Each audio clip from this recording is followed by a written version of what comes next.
Gospod Janez Bijol, od leta 1996, ko ste začeli z garažnim podjetjem, bi rekli, do danes letos prejemnik nagrade Gospodarske zbornice Slovenije in zdaj je vaše podjetje tudi prejelo zlato priznanje za inovacije.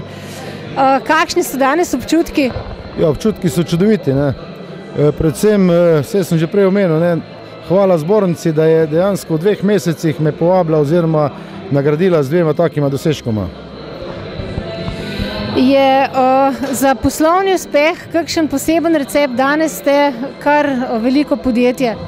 No, za poslovni uspeh ni nekega strašnega recepta. Moraš biti dosleden do sebe, do sodelavcev in seveda tudi do strank.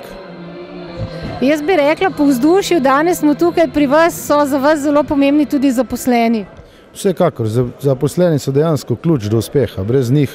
Brez njihove podpore, brez konec koncev tudi odrekanja, da jim nikoli ni škoda časa, ki ga namenijo podjetju, to je najpomembnejše, kar mora biti. Ne.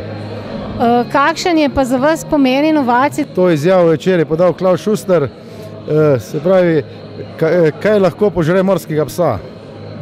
In odgovor je nič, ker je vedno v gibanju in dejansko isto je za inovatorje. Inovativna podjetja, ki so vedno v gibanju, jih je težko ujeti, kaj šele prehiteti.